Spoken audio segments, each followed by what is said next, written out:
मैं doctor Nishchal Gupta, senior ENT surgeon, Mahavir Mandir Shri Ram Aarti ENT centre, Ardali Bazar, Varanasi. आज मैं आपको पेडियाट्रिक पॉपुलेशन में रिकरेंट ओटाइटिस मीडिया से संबंधित कुछ जानकारी देना चाह रहा हूँ। जनरल अवेयरनेस के लिए ओटाइटिस मीडिया भीतरी कान की बीमारी है जिसमें बच्चों को जनरली कान में दर्द होना, सुनने में कमी आना,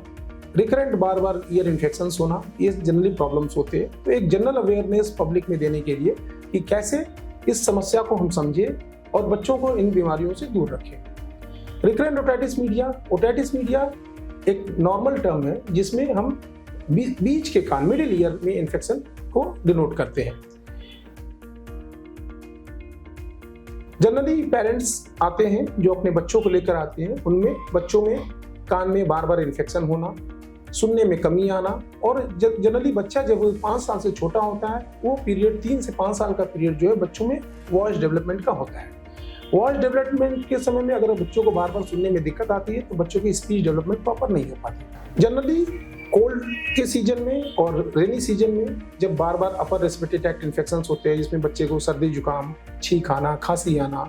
और कान में दर्द होना, इस समय पेरेंट्स क्या गलती करते हैं, कान में दर्द होने पे बच्चों के कान में ड्रॉप डाल देते हैं। हमें इस गलती को अवॉइड करना है क्योंकि जब कान में दर्द होता है उस समय बच्चों के कान के पर्दे में सूजन आ जाती है और जनरली एक जनरल कंसेंसस से कान में दर्द हुआ बस कोई कान का ड्रॉप डाल दिया जाए। इस भ्रांति को हमको जनरल जागरूकता फैलानी है और भ्रांति को दूर करना है। जब बच्चों के कान में दर्द होता है बच्चे जनरली अपने सिम्टम्स को कह नहीं पाते। उसमें सबसे पहला सिम्टम्स पेरेंट्स जो नोटिस करते हुए होता है कि बच्चा कान में दर्द लेके आता है या अचानक सुनने में कमी आती है। क्योंकि बच्चे के कान और गले के बीच में एक नली होती है जिसको हम स्ट्रेचियन ट्यूब कहते हैं। ये स्ट्रेचियन ट्यूब बच्चों में छोटी होती है और सीधी होती है जिसके चलते गले से इन्फेक्शन बार बार कान में जाता है और बार बार गले से इन्फेक्शन कान में होने के चलते पर्दे में बार बार सूजन आता है और बार बार सूजन होने के चलते आगे चल के पर्दा जो है डिग्रेड कर जाता है और टेम्परेक मेम्ब्रेन परफोरेशन हो जाता है और आगे चल के बच्चों को कान के बहने की समस्या भी होती है। तो हम भविष्य में होने वाले कॉम्प्लिकेशंस को अवॉइड करें, बच्चों को बार बार होने वाली दिक्कत कान की प्रॉब्लम को दूर करने के लिए कुछ जनरल सावधानियां और प्रॉपर ट्रीटमेंट लेके हम इसको अवॉइड कर सकते हैं। सबसे पहले ऐसे बच्चे जिनको बार बार सर्दी जुकाम होता है, बार बार कॉमन कोल्ड्स होते हैं, उनमें हम समय से कॉमन कोल्ड्स का इलाज करें, कोल्ड चीजें अवॉइड करें और बच्चों को बॉटल फीडिंग आम समस्या है जो कि जनरली सभी घरों में जहाँ छोटे बच्चे होते हैं वो बॉटल से फीडिंग कराई जाती है, जिसके चलते बच्चा जब बॉटल से दूध पीता है तो स्ट्रेचियन ट्यूब सीधी होने के चलते दूध बार बार मिडिल ईयर में जाता है और मिडिल ईयर में दूध जाने के चलते बार बार रिकरेंट इन्फेक्शन होता है, वो टेम्परेक मेम्ब्रेन को डिजॉल्व करता है इन्फेक्शन होने पर। तो हमें बॉटल फीडिंग को अवॉइड करना है, कोल्ड एंड एलर्जीज की समस्या से बच्चों को दूर रखना है। बच्चे कान में अगर दिक्कत हो रही है, कान में दर्द हो रहा है तो ईयर ड्रॉप अवॉइड करना है और कान को ड्राई रखना है, कान में पानी और तेल नहीं जाना चाहिए, कान को किसी तरह से सफाई नहीं करना है और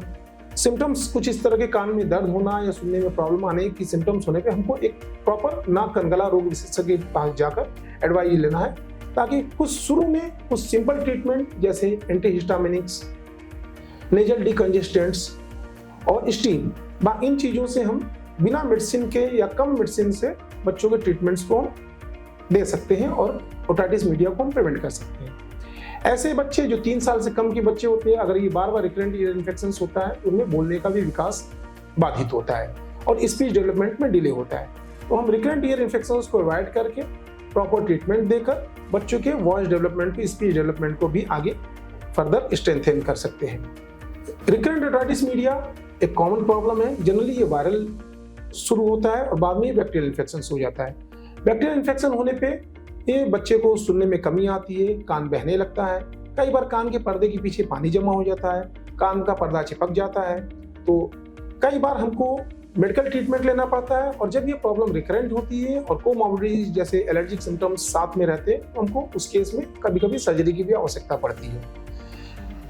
मेडिकल ट्रीटमेंट में नेजल डिकंजेस्टेंट्स, एंटीहिस्टामिनिक्स, इन्फेक्शन को ट्रीट करने के लिए एंटीबायोटिक्स दिया जाता है और सर्जिकल ट्रीटमेंट जब ये केसेज प्रोग्रेसिव हो जाते हैं और कॉम्प्लिकेशन क्रिएट करते हैं, हियरिंग अफेक्ट हो जाता है या रिकरेंट बार बार ओटाइटिस मीडिया होता है और टिम्पैनिक मेम्ब्रेन थिन हो जाती है या डिटेक्ट हो जाती है, उस केस में हम एक टिम्पैनिक मेम्ब्रेन में हल्का सा इंसिजन लगाकर एक हम ट्यूब डालते हैं जो कि वेंटिलेशन करता है, जो कि एक्सटर्नल ईयर और मिडिल ईयर के बीच में प्रेशर को मेंटेन करता है। और ये एक छोटा सा प्रोसीजर है, सर्जिकल प्रोसीजर, जिसको करके हम बच्चों को रिकरेंट ईयर इन्फेक्शन से अवॉइड करते हैं। यंग एज में 7 ईयर्स के बिलो अगर ये हम ऑपरेशन कर देते हैं तो इन बच्चों में जिसमें बार बार रिकरेंट ओटाइटिस मीडिया होता है, उनमें हम इस परेशानी से निजात पा लेते हैं। धन्यवाद।